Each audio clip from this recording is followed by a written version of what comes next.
बात यह है कि बच्चे 2027 वाली भर्ती के लिए पूछ रहे हैं कि सर 2027 में वैकेंसीज कितनी आ सकती हैं, ये आप लोगों का एक बड़ा डाउट है। तो मैं इसकी कुछ क्लैरिटी आप लोगों को दे देता हूं कि देखिए, मैंने पहले भी इसको दिखा चुका हूं, फिर दिखा रहा हूं। ये पार्लियामेंट क्वेश्चन पूछे जाते हैं, तो उस पार्लियामेंट क्वेश्चन में जवाब दिया गया है कि जवाब क्या है कि हमारे पास कुल कितने पद हैं और कितने हमने भर रखे हैं, इतने हमारे पास भरे हुए हैं, ये हमारे पास टोटल पद मंजूर हैं। 93,000 पद आज भी रिक्त हैं, पर इनको रिक्त रखा नहीं जा सकता पैरामिलिट्री फोर्सेस को कभी भी, क्योंकि इनकी रिक्वायरमेंट टाइम टू टाइम होती है। उन्होंने अलग अलग डिपार्टमेंट के हिसाब से ऐसे भी एक वैकेंसी सामने दिखा दी है, कितनी कितनी वैकेंसीज कहां कहां हमें देखने को मिल रही हैं। बच्चों ये जो है, जैसे मैं अगर मैं सीआईएसएफ की बात करूं या किसी की बात करूं, तो सीआईएसएफ का ये तय हुआ था कि ये 14,000 दो बार में मतलब इस तरह से आएंगी। 70,000 वैकेंसीज टोटल उन्होंने बताई थी, तो जिसमें ये अगर 28,000 दिया है तो ये जरूर 2 सालों के पद हैं। तो अगर ये 2 सालों के पद हैं और इस साल मान लीजिए 25,000 आ चुके हैं, तो ये एक तो वो भर्ती भी है कि जो चल रही है, क्योंकि रिक्त पद तो वो भी अभी रिक्त है, अभी तो भर्ती प्रक्रिया में है ना।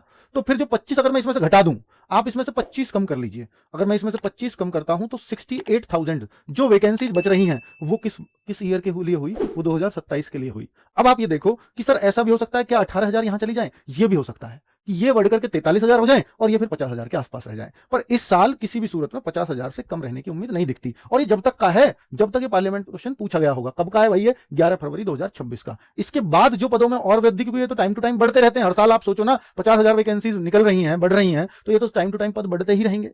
तो इस दौरान अगर जब तक ये आपके फॉर्म आएंगे, फॉर्म कब आएंगे? अक्टूबर में, तो तब तक ये वैकेंसीज बढ़ करके जो अभी आपको 50 दिख रही, हो सकता है 60 भी हो जाए, या हो सकता है इनको 50 कर दें और ये फिर मान लीजिए थोड़ी सी कम रही, 47-43 रही, तो फिर इसको बढ़ा करके 60 तक लेके जाएं। क्योंकि अभी महीने भी तो 7-8 का टाइम है ना। इसके बाद तो अगर 8 महीने का टाइम और 1 साल में 50,000 हो जाती है, तो 8 महीने में कुछ तो बढ़ेंगी ना इस पे, जो भी ऑलरेडी बात चल रही है। तो इसलिए ये नजर आ रहा है कि एसएससी की 2027 में एक अच्छी वैकेंसी देखने को मिलेगी। उसका कारण, अगर ये 25 ही रही तो सर, अगर ये वैकेंसीज 25 ही रह गई तो फिर ये बहुत बड़ी वैकेंसी हो सकती है। बहुत बड़ी मतलब 68-70,000 की भी हो सकती है, 70-75,000 तक भी हो सकती है।